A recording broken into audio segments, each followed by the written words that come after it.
although they are getting a little greener. Oh, I got a flower. That I think is like the second flower between the two grow bags. We got a tiny bit of rain overnight, and I wake up this morning and this Tabasco pepper is just covered. Welcome to my little victory garden where I'm trying to grow food for my multi-generational household of 5 in a small backyard garden in North Texas. So it is July the 1st, and the garden has undergone a few changes, and well, probably gonna have to start making some more soon. But as you can see, my green stalks are sitting here on the edge of the patio. I've got most of the original planted with seeds primarily, although I have that one little pocket of Egyptian walking onions and the patio tomato. I've got the first 2 layers of the leaf with the seeds in them. I think everything else is going to have to wait a little bit to go in the one for my fall planting, but eventually I'm going to put strawberries in these top 2 layers. Okay, I need to pick up those water hoses. The hibiscus, of course, is still blooming. The peanuts still look a little sad, although they are getting a little greener. Oh, I got a flower. That I think is like the second flower between the 2 grow bags. I still have to move the other grow bag over here. This is my favorite part, this tunnel. Next year I will pretty much reverse the melons and the tomatoes.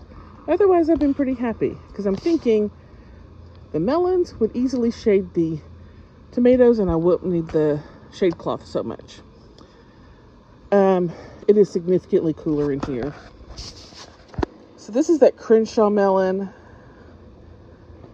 Once again, I think this was some free seeds I got last year, and well, I didn't really have a lot of confidence in planting some melons last year.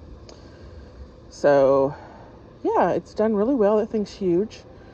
We harvested the second watermelon. The first one we actually ate yesterday. We had that for my son's birthday. But yeah, I'm waiting for this to be ripe. It's not showing any signs of it, and it is, well, the size of a watermelon, a regular watermelon. It's huge. I've got 2 more here. I can see that my netting has kind of influenced their shape compared to that one down there. I've already had to loosen the mesh bags for these twice. It looks like I probably need to do it again today, especially for this one. These bags are supposed to hold up to a 30-pound melon. I'm not sure that this is gonna work for these, just for, not so much for weight, but just size of these things. But I'll just keep loosening them as needed. I do have my little cantaloupe still going back there, also not ripe, and another one there. Let's see, I'm not sure if you can see it, but I've got a spider web right here. Nope, it's not going to show up. But yeah, there's a spider web going between the cattle panel and the wind chime of all things. It doesn't seem like the best place for a web, but you know, to each its own.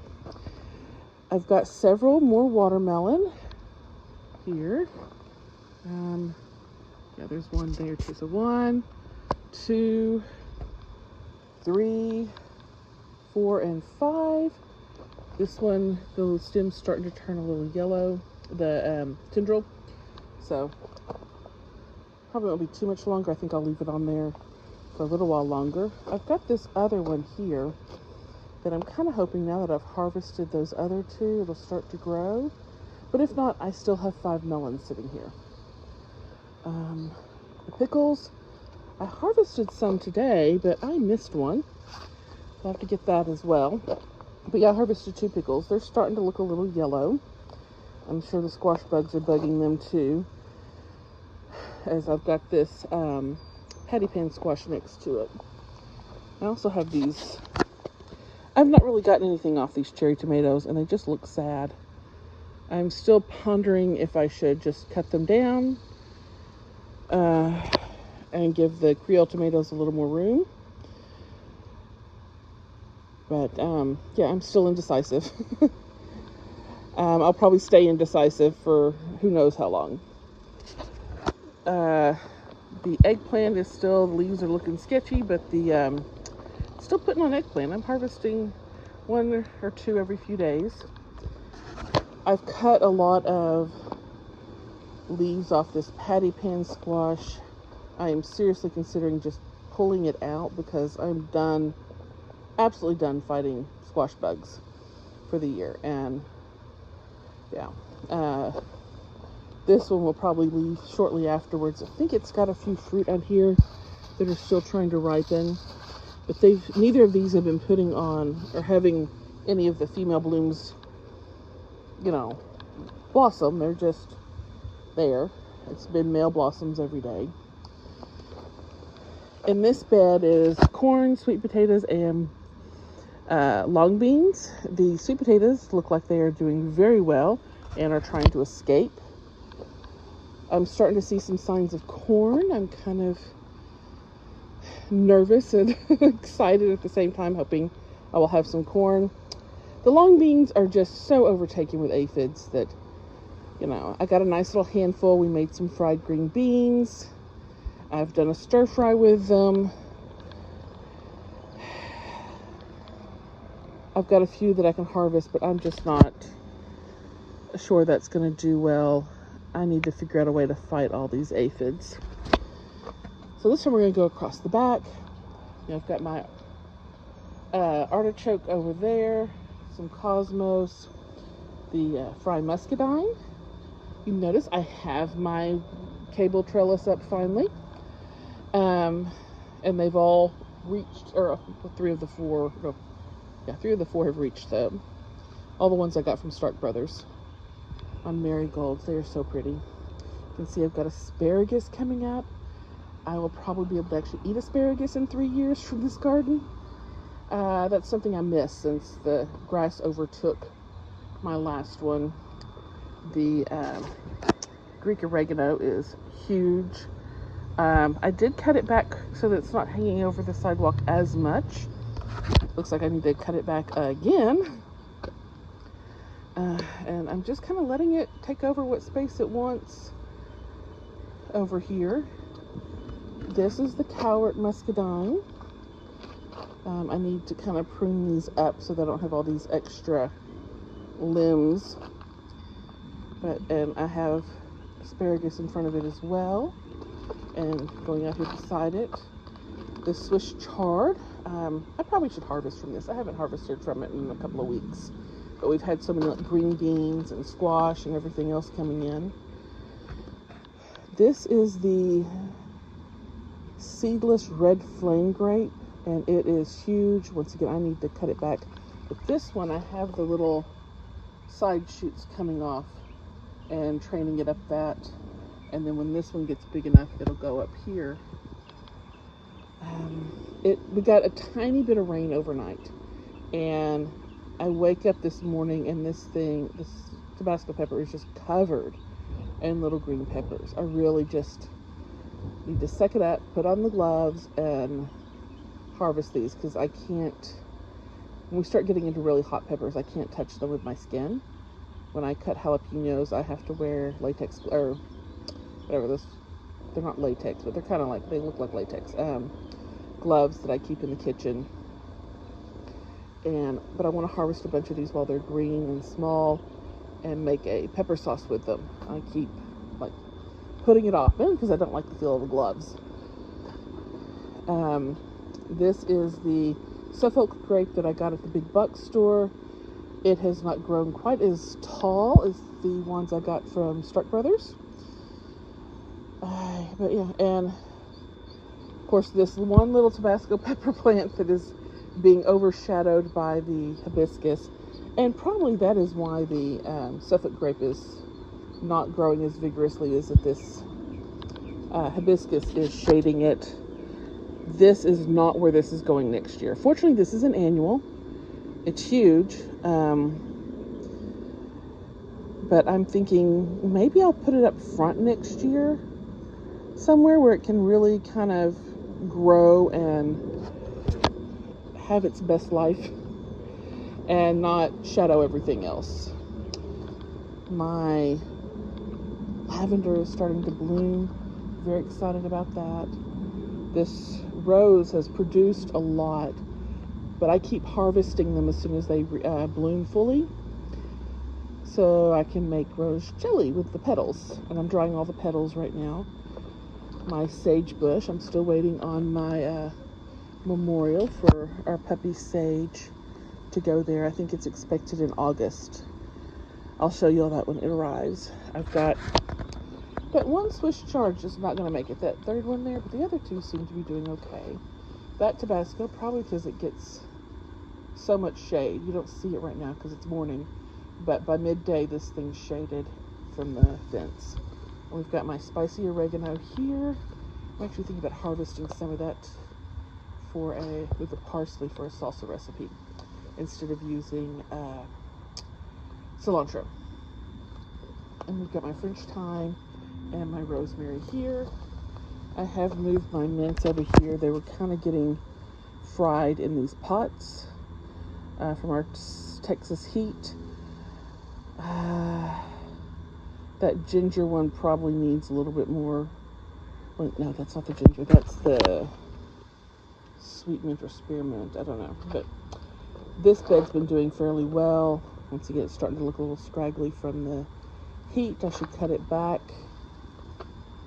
And then we have the apple tree, which it's not old enough yet to produce any apples, but I've got a lemon mint, a lemon thyme, and a lemon verbena under it, as well as some flowers. I'm hoping to put some lemon balm in as well, so that I'll have a nice all lemony herbs, and maybe throw in some lemon basil too. So I feel like I need to put some sort of like lemon thing over here to structure or sign or something, so everyone knows I've put all this lemon stuff underneath the tree. Then we have our okra starting to come in. Some of it's starting to be eaten up. I've seen grasshoppers in the garden. I suspect that's it. They don't seem to be having the aphid problem I usually do. That seems to be going to the Chinese lung beans, which, if that's the case, so worth it to have the Chinese lung beans sacrificed so that I can actually get an adequate amount of okra. The basil is, of course, huge. I harvest it back dramatically every week and make a big batch of pesto. Some of it gets frozen. My tomatoes are still kind of hanging in there, despite the fact that this is July and the heat is horrible. Because I am sweating. It's 10 a.m. I'm on my break for work, and it is horribly hot out here. And then I've got my stuff in the grow bags. I need to pull that lettuce, but this is the banana pepper. I think it probably needs someplace where it's going to get a little more sun. I'll move it later this evening, maybe. And this is the cayennes. They're finally starting to grow. I did fertilize all these pots and grow bags yesterday with some compost tea. There's the other cayennes. That Cubanelle really never did anything. I mean, it's still there. It's just not growing. And it has been fertilized a few times. I am now pretty sure this is a San Marzano that I grew from a sucker. I really should keep track of them, but when I start snipping, I start snipping. This is my pickle bush. I haven't had any pickles off it in a few days. I did plant two more in the green stalk. And I've got, oh, look, they're finally taking off. I've got flowers on my peanuts. Once those have fully bloomed, I'm going to add some more compost to those in hopes that they will grow kind of like potatoes do. And I've got my Creole tomatoes. I've cut back dramatically, trying to deal with all the ugly leaves. I'm hoping that they will kind of just have some new growth and recover. And I do have a little tomato trying to turn red there. And Angelina is doing well.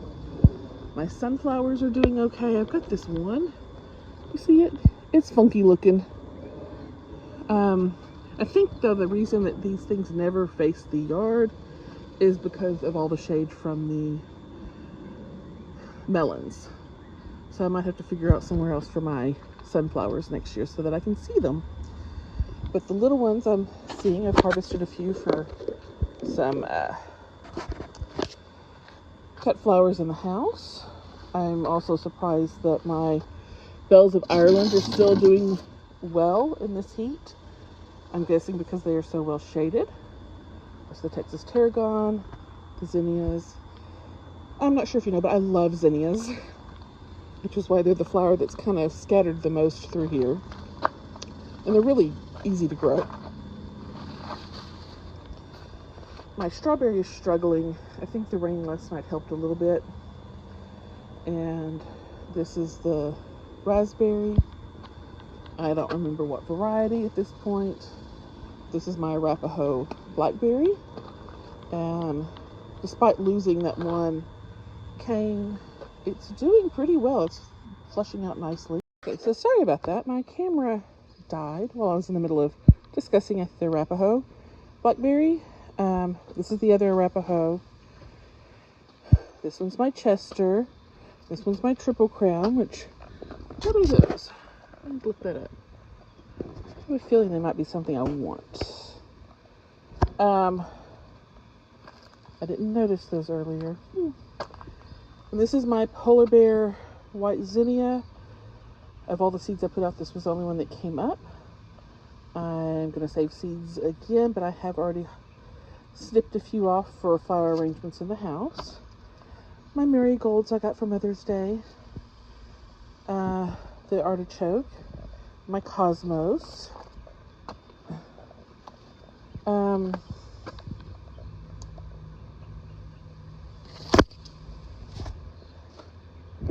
see. And now it is time to check on the fig tree. I've been harvesting a couple a day for the last few days. This morning I got one, but the birds had gotten two. But this time of the year I start harvesting 3 times a day. Yeah, I'll keep looking and see if there is any figs for me.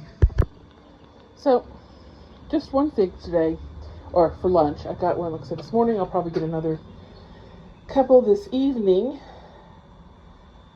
But by this point last year, I was already making preserves. In all honesty, despite my complaining about all the heat, it isn't as hot as it was at this point last year, but it's way more humid. And I think that's what's making it so very hard. If you've made it this far, thank you for watching. I appreciate it. And if you would like to continue seeing how my garden is progressing through the summer, please like and subscribe and hit that notification bell. Thank you.